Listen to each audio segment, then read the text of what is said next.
Paano kung sasabihin ko sa iyo na iniwan ni Nostradamus ang isang lihim na sekwensya ng numero, isang napaka-powerful na pinaniniwalaang nagdadala ng kapalaran diretsyo sa iyong buhay? Sa loob ng maraming siglo, hinanap ng mga tao ang sagot sa yaman, swerte, at mga biyaya, ngunit ang nakatagong code na ito ay halos nakalimutan na. Ngayon, hindi ka dito ng aksidente.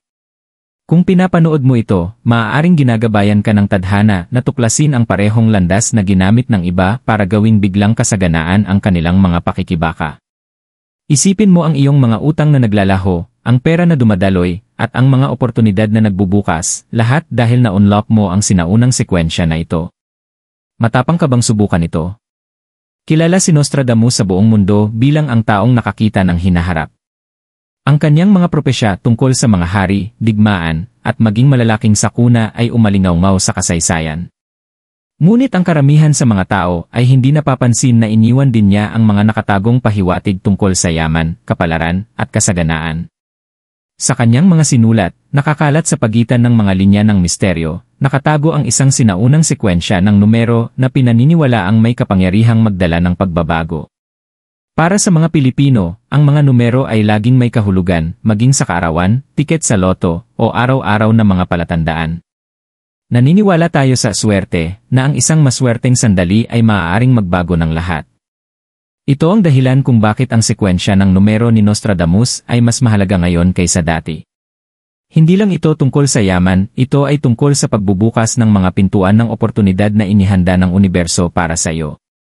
At kung pinapakinggan mo ang mensaheng ito ngayon, ituring mo itong isang tanda.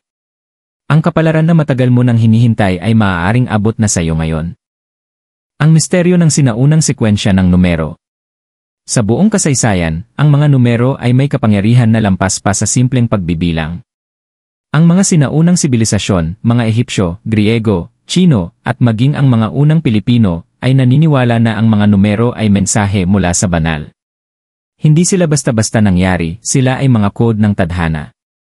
Si Nostradamus, sa kanyang malalim na pag-aaral sa astrolohiya at mga nakatagong simbolo, ay naunawaan ang katotohanan ito.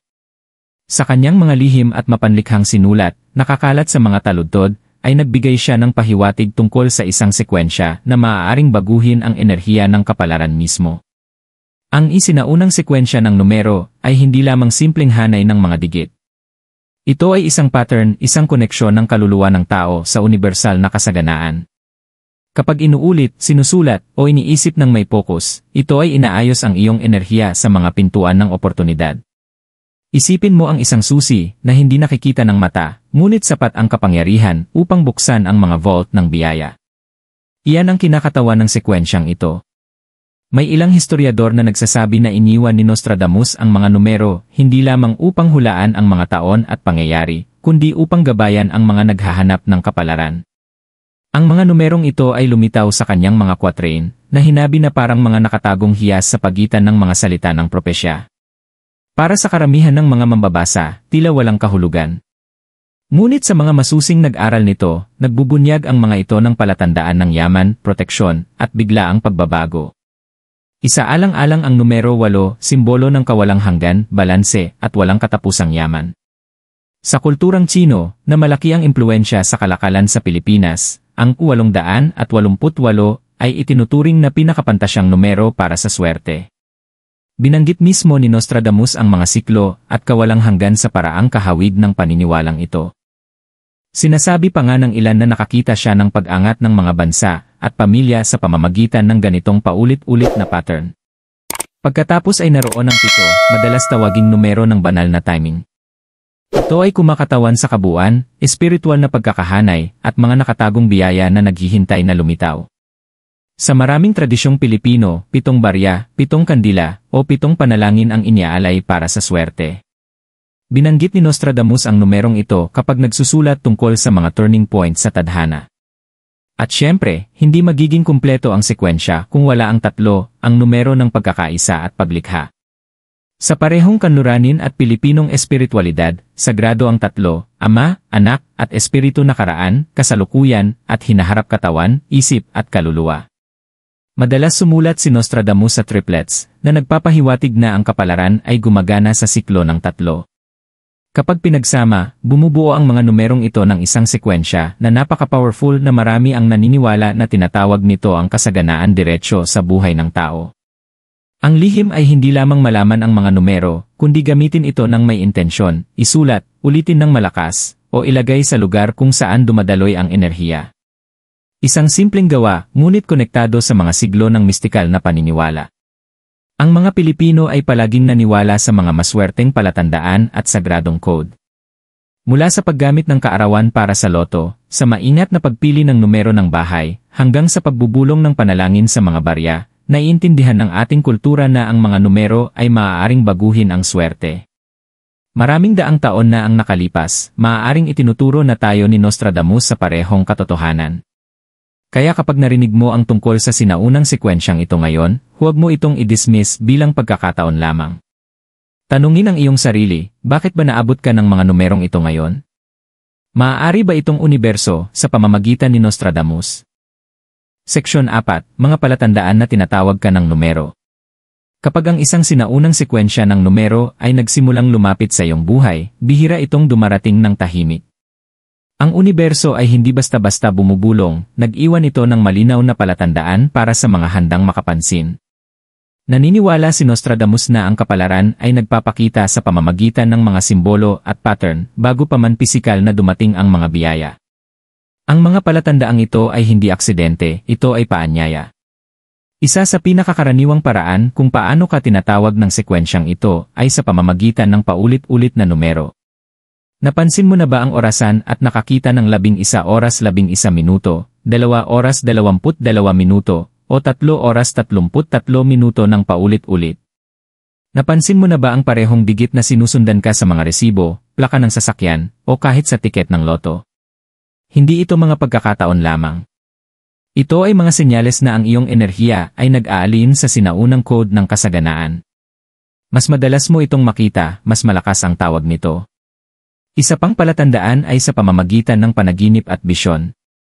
Maraming Pilipino ang naniniwala na ang mga panaginip ay nagdadala ng makapangyarihang mensahe. Kung nakapanaginip ka ng mga numero, lalo na ang may koneksyon sa 7, 8, o 3, maaaring ito ang sekwensya na kumakilos sa iyong subconscious. Si Nostradamus mismo ay madalas sumulat tungkol sa mga bisyon na dumarating sa gabi, naglalarawan kung paano ipinapakita ng mga simbolo ang mga katotohanang hindi maipapakita ng liwanag ng araw. Kapag lumilitaw ang mga numero sa iyong panaginip, seryosohin mo ito, maaaring ito ang susi na matagal mo nang hinihintay. Maaari mo rin itong maramdaman sa iyong intuition. Marahil ay nararamdaman mo na ang isang partikular na numero ay sumusunod sa iyo. Hindi mo maipaliwanag kung bakit, ngunit nararamdaman mong isulat ito, subukan sa loto, o bigyang pansin kapag lumitaw. Ang tinig na iyon sa loob mo ay hindi basta-basta, ito ang hatak ng tadhana. Maraming nakaranas ng bigla ang swerte ang nagsasabi, may naramdaman lang ako tungkol sa mga numerong iyon. Mayaman ang kulturang Pilipino sa paniniwala sa mga palatandaan ng swerte. Sa loob ng maraming henerasyon, ang mga pamilya ay tumitingin sa mga kaarawan, anibersaryo, at espesyal na petsa bilang gabay sa kapalaran. Ang ilan ay nagdadala ng barya na may marka ng tiyak na taon, ang iba ay pumipili ng petsa ng kasal ayon sa numero nito. Ang paniniwalang kultural na ito ay perpektong konektado sa sekwensya ng numero ni Nostradamus. Kapag ang isang partikular na petsa, edad, o pangyayari ay patuloy na lumilitaw sa iyong buhay, maaaring ito ang iyong personal na koneksyon sa sinaunang code. Isa pang makapangyarihang palatandaan ay kapag biglang nagbubukas ang mga pintuan para sa iyo. Maaaring dumating ang hindi inaasahang alok sa trabaho. Maaaring may magbigay sa iyo ng pera na hindi mo inaasahan. Maaaring mas madalas kang makakita ng mga barya sa lupa. Hindi ito basta-basta regalo, ito ay mga senyales na ang sekwensya ng numero ay gumagana na, inihahanda ka para sa mas malaking kapalaran. Sa wakas, maaari mo ring mapansin ang pagbabago sa iyong enerhiya at emosyon. Biglang nararamdaman mo ang higit na pag-asa, mas malinaw na kamalayan, at mas handang tanggapin ang mga biyaya. Ang panloob na pagbabagong ito ay kadalasang nangyayari bago dumating ang pisikal na swerte. Itinuro ni Nostradamus na ang espiritual ay laging nauuna bago ang material. Kaya kung nakikita mo ang paulit-ulit na mga numero, nananaginip ng mga digit, o nararamdaman ang hatak sa isang partikular na sekwensya, ituring mo itong kumpirmasyon. Ang sinaunang code ng kapalaran ay maaaring kumakatok na sa iyong pinto. Ang tanong na lang ay, bubuksan mo ba ito? Seksyon 5. Paano gamitin ang sekwensya? Ang pagkakakilala sa sekwensya ay simula pa lamang. Naniniwala si Nostradamus na ang karunungan na walang aksyon ay nasasayang, at ang kapalaran ay tumutugon lamang kapag kumikilos tayo na may pananalig. Ang sinaunang sekwensya ng numero ay hindi nilikha upang manatiling tahimik sa isip, ito ay kailangang gamitin, bigkasin, isulat, at dalhin ng may intensyon. Kapag ito ay iyong inactivate, iaalin mo ang iyong sarili sa parehong enerhiya na pinagkatiwalaan ng napakaraming naghahanap bago ka, na nagbukas ng pinto ng kasaganaan. Paano mo, sa ngayon, magagamit ang sinaunang code na ito upang tawagin ang kapalaran sa iyong buhay? Sundan natin ang mga hakbang. Hakbang 1, isulat ito ng may intensyon. Magsimula sa isang simpleng papel. Isulat ang sekwensya ng maingat na parang bawat guhit ay may kahulugan. Matagal nang naniniwala ang mga Pilipino sa kapangyarihan ng pagsusulat, kung ito man ay pangalan, dasal, o kaarawan para sa loto. Ipinahiwatig ni Nostradamus na ang mga nakasulat na numero ay may enerhiya na dumodoble kapag lumabas mula sa isip at pumasok sa pisikal na mundo. Habang sinusulat mo ang sekwensya, bumulong ito ng malakas at isipin ang pagbubukas ng mga pinto ng kapalaran sa paligid mo. Hakbang 2, ilagay ito kung saan dumadaloy ang enerhiya. Kapag naisulat na, huwag itong itago sa isang nakakalimutang drawer. Ilagay ito sa mga lugar ng galaw at daloy. Maraming pumipili sa kanilang pitaka o coin purse upang ang sekwensya ay sumabay sa pera. Ang iba naman ay inilalagay malapit sa pangunahing pintuan ng bahay, kung saan pumapasok at lumalabas ang enerhiya. Maaari mo rin itong itupi at ilagay sa ilalim ng unan upang kumonekta ang iyong subconscious habang natutulog ka. Ang susi ay ang tamang paglalagay na may pananalig. Hakbang 3, bigkasin ito sa hangin. Ang mga numero ay may vibrasyon sa tunog. Upang ganap na gisingin ang sekwensya, basahin ito ng malakas kahit isang beses sa isang araw. Sa umaga o gabi, tumayo ng tahimik, huminga ng malalim, at bigkasin ng malinaw ang mga digit. Isipin ang iyong boses na nagdadala ng vibrasyon sa universo, tinatawagan ang kapalaran na bumalik na parang etyo. Sa kulturang Pilipino, ang mga dasal at chant na binibigkas ay madalas itinuturing na tulay sa pagitan ng pag-asa ng tao at biyaya ng Diyos. Gawin ang sekwensya sa parehong paraang may paggalang at pananampalataya. Hakbang 4, pagsamahin sa simpleng ritual. Para sa dagdag na kapangyarihan, pagsamahin ang sekwensya sa mga ritual na pamilyar sa tradisyong Pilipino. Sindihan ang kandila habang binibigkas ang mga numero na sumisimbolo ng kaliwanagan at gabay. Ilagay ang 3 barya sa tabi ng papel na kumakatawan sa tuloy-tuloy na daloy ng pera. Maaari mo ring budburan ng kaunting bigas o asin sa paligid na pinaniniwala ang nag-aanyaya ng kasaganaan at proteksyon. Si Nostradamus mismo ay nagsagawa ng mga ritual gamit ang mga simbolo, naniniwala na pinagdudugtong nito ang pisikal at espiritual. Sa pamamagitan ng pagsasama ng kanyang nakatabong code sa mga praktikang Pilipino, lumikha ka ng matibay na daluyan para sa kapalaran. Hakbang 5, dalhin ang pasasalamat habang naghihintay. Ito marahil ang pinakamahalagang hakbang. Ang kapalaran ay hindi mahika, ito ay enerhiya. At ang enerhiya ay tumutugon sa puso sa likod ng aksyon. Kung isusulat, ilalagay, at babasahin mo ang sekwensya na may pusong puno ng kasakiman o walang pasensya, maaaring maantala ang biyaya. Ngunit kung dadalhin mo ang pasasalamat, naniniwala na ang kasaganaan ay papalapit na, mas mabilis magsisimula ang daloy. Lubos na nauunawaan ito ng mga Pilipino, tawag natin dito ay pasasalamat. Ang pasasalamat ay nagiging buto ng mas malaking kapalaran kahit sa pinakamaliit na barya. Upang patunayan ang kapangyarihan nito, marami ang nagbabahagi ng kwento ng biglaang pagbabago matapos subukan ang ritual na ito. Isang nagbebenta na hirap sa buhay ay nanalo ng maliit na premyo sa loto na nakatulong magbayad ng utang.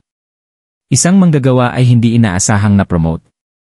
Isang pamilya na matagal nang nakulong sa kahirapan ay biglang nakakita ng mga pagkakataong dumarating. Iba-iba ang kwento, ngunit lahat ay nag-ugnay sa parehong katotohanan, ang sekwensya ay gumagana kapag tinanggap ng may pananampalataya. Kaya ngayong gabi, bago matulog, subukan mo mismo. Isulat ang sekwensya, ilagay ito kung saan dumadaloy ang iyong enerhiya, bigkasin ito ng malakas, at huminga ng may pasasalamat sa puso. Magugulat ka kung gaano kabilis sumasagot ang universo. Sapagkat minsan, ang kapalaran ay hindi basta dumarating, ito ay kailangang tawagin. At iniwan ni Nostradamus ang code na tutulong sa iyo na gawin yon. Seksyon 6, Nostradamus at ang mga propesya ng hinaharap na kayamanan. Si Nostradamus ay hindi lamang tao ng kanyang panahon, siya ay isang propeta na ang mga bisyon ay umabot hanggang sa mga siglo ng hinaharap. Habang karamihan ay nakakaalam sa kanya bilang tagahula ng mga digmaan, sakuna, at mga pinuno ng mundo, kakaunti lamang ang nakakaunawa na marami rin sa kanyang mga isinulat ay tumutukoy sa kayamanan, kasaganaan, at biglaang pagbabago ng kapalaran. Para sa kanya, ang kasaganaan ay hindi lang tungkol sa ginto o barya, kundi tungkol sa tamang oras, tadhana, at pagkakaalin sa mas malawak na agos ng universo. Sa kanyang mga misteryosong quatrain, nagbigay si Nostradamus ng mga pahiwatig tungkol sa mga panahon kung kailan makakaranas ang mundo ng malalaking pagbabago sa kapalaran. Ang ilan ay babagsak sa kahirapan, habang ang iba na may aangat mula sa wala tungo sa kasaganaan. Ano ang pagkakaiba ng dalawa? Pananampalataya, kamalayan, at kahandaang mapansin ang mga palatandaan. Naniniwala siya na ginagantimpalaan ng universo ang mga handa. At para sa marami, nagsisimula ang kahandaan kapag niyakap nila ang mga nakatagong sekwensya ng numero ng tadhana. Isang propesya ang naglalarawan ng panahon kung kailan ang mga karaniwang tao, na dati hindi pinapansin, ay biglang angat at magdadala ng impluensya, kayamanan, at respeto. Ang mapagpakumbaba ay magdadala ng mga korona. Isinulat ni Nostradamus na nagpapahiwatig na ang kapalaran ay hindi na lamang nakalaan para sa mga hari at pinuno. Ito ay perpektong umaayon sa mga pagpapahalagang Pilipino, kung saan ang pinakasimpleng tinder, magsasaka, o manggagawa ay maaaring mangarap na baguhin ang kanilang buhay sa pamamagitan ng pananampalataya at pagsusumikap. Ikinonekta rin ni Nostradamus ang mga numero sa mga siklo ng kasaganaan. Nagbigay siya ng pahiwatig na ang kayamanan ay dumarating sa anyo ng mga alon, at yaong mga nakakakuha ng tamang sandali ay inaangat ng higit pa sa kanilang inaasahan. Ang taong 2025 ay binigyang kahulugan ng maraming iskolar bilang taon ng malalaking pagbabagong pinansyal. Para sa ilan, ito ay magiging panahon ng pagkalugi. Ngunit para sa iba, lalo na yaong nakaalin sa sekwensya, ito ay taon ng pagpapala. Ang mga Pilipino, na kilala sa kanilang tatag, pananampalataya, at pagiging bukas sa mga palatandaan, ay maaaring kabilang sa mga paborito sa siklong ito. Isipin mo, napansin mo ba kung paano may mga tao na tila laging nasa tamang lugar sa tamang oras? Sila ang nakakatanggap ng promosyon, nakakahanap ng mga maswerteng oportunidad, o nananalo sa paraang tila hindi ka panipaniwala. Naniniwala si Nostradamus na ito ay hindi basta swerte, ito ay pagkakaalin sa tamang oras ng tadhana. At ang sekwensya ng numero ang nagsisilbing mapa tungo sa pagkakaalig na iyon. Sa tradisyong Pilipino, madalas tayong tumitingin sa mga propesya at hula para sa gabay. Mula sa pakikinig sa mga panaginip ng nakatatanda hanggang sa pagsunod sa mga albularyo, iginagalang natin ang ideya na ang hinaharap ay nagsasalita bago pa ito dumating. Ang mga propesya ni Nostradamus tungkol sa kayamanan ay kaayon ng parehong paniniwala. Hindi niya iniwan ang mga numero ng aksidente, iniwan niya ito bilang mga ilaw na gagabay sa mga handang makakita. Isa pang propesya ang nagmumungkahi na ang pera ay mabilis na magpapalitan ng kamay sa mga darating na taon. Ang mga lumang sistema ay hihina at ang mga bagong oportunidad ay lilitaw. Para sa maraming Pilipino, maaaring makita ito sa maliliit na paraan, isang biglang pagkakataon upang magsimula ng negosyo, isang hindi inaasahang pamana, o kahit isang simpleng numero na mabunot sa lokal na loto. Ang mga oportunidad na ito ay hindi random. Sila ay konektado sa isang mas malaking disenyo, isang disenyo na nakita na ni Nostradamus at itinago sa mga code para sa mga handang maghanap. Kaya kapag ginamit mo ang sekwensya, hindi ka lang basta naglalaro ng mga numero. Pumapasok ka sa parehong agos ng propesya na binanggit ni Nostradamus maraming siglo na ang nakaraan. Pinipili mong ialiin ang sarili mo sa mga siklo ng kayamanan na patuloy na umiikot sa kasaysayan. At marahil, ikaw mismo ay naghahanda na maging isa sa mga angat kapag dumating ang alon ng kasaganaan. Sapagkat tulad ng ipinahiwatig mismo ni Nostradamus, ang kapalaran ay kailanman hindi nawawala, ito ay naghihintay lamang sa mga handang angkinin ito. Seksyon 7, Babala at maling paggamit ng sekwensya. Bawat regalo mula sa universo ay may dalawang mukha, ang biyaya at ang responsibilidad. Binalaan ni Nostradamus na bagamat ang mga numero ay maaaring gumabay sa tao tungo sa kasaganaan, maaari rin itong magdala ng kawalan ng balance kung gagamitin ng may kasakiman o pagiging makasarili. Ang sinaunang sekwensya ng numero ay hindi isang panlilinlang na pwedeng pagsamantalahan. Ito ay isang sagradong code na nilikha upang ialin ka sa kasaganaan sa pamamagitan ng pasasalamat at pananampalataya. Kung lalapitan mo ang sekwensya ng may kawalan ng pasensya, hinihingi ang biglaang kayamanan o ginagamit ito upang saktan ang iba, maaari mong harangan ang mismong biyayang iyong hinahanap. Maraming Pilipino ang naniniwala sa konsepto ng T-karma, na anumang enerhiya ang iyong inilalabas ay babalik din sa iyo. Sa parehong paraan, kung ang sekwensya ay ituturing lamang bilang kasangkapan para sa kasakiman, maaaring huminto ang daloy ng kapalaran o mas masahol pa, bumaliktad laban sa iyo. Ito ang dahilan kung bakit napakahalaga ng intensyon. Ang pagsusulat, pagbigkas, at pagdadala ng sekwensya ay hindi dapat manggaling lamang sa desperasyon, kundi mula sa kahandaan. Binigyang diin mismo ni Nostradamus ang kadalisayan ng layunin. Naniniwala siya na yaong may pasasalamat at pagpapakumbaba ang makakakita ng kapalarang dumarating sa iba't ibang anyo, hindi lamang pera, kundi oportunidad, proteksyon, kapayapaan, at pangmatagalang kasaganaan. Isipin mo ang sekwensya bilang isang susi. Sa tamang mga kamay, nabubuksan nito ang mga pintong matagal nang nakasara. Sa maling mga kamay, maaari itong humantong sa kalituhan o pagkadismaya. May ilan na sinusubukan itong baluktutin, inuulit ito ng walang pananampalataya, o ginagamit ito habang nagdududa sa kapangyarihan nito. Ngunit tumutugon ang universo sa paniniwala, hindi sa takot. Kaya kung pipiliin mong yakapin ang code na ito, gawin mo ito ng may sinseridad. Gawin mo ito ng may pagkaalam na ang kapalaran ay hindi lang tungkol sa panalo, kundi tungkol sa pag-akit ng buhay na nakalaan para sa iyo. Tandaan, ang mga biyaya ay dumadami kapag ibinabahagi, at ang kapalaran ay mas lumalakas kapag ginagamit upang mayangat ang iba. Gamitin ang sekwensya ng tama at gantimpalaan ka nitong ng tama. Ngayon, nakita mo na ang isang bagay na bihira lamang matuklasan, ang sinaunang sekwensya ng numero na binanggit ni Nostradamus, isang code na nagdadala ng enerhiya ng kapalaran at pagbabagong anyo. Hindi lamang ito isang kwento mula sa nakaraan. Isa itong buhay na paanyaya mula sa universo na umaabot sa mga handang angkinin ang kanilang biyaya. Isipin mo kung paano maaaring lumilitaw na ang mga palatandaan sa iyong buhay. Paulit-ulit na numero sa orasan, resibo, o mga panaginip na hindi maalis sa iyong isipan. Maliliit na oportunidad na biglang nagbubukas, mga baryang natatagpuan sa lupa, o isang pakiramdam sa kaibuturan mo na may malapit ng magbago. Hindi ito mga aksidente. Paalala ang mga ito na mas lumalapit ang kapalaran kapag binibigyang pansin mo ito.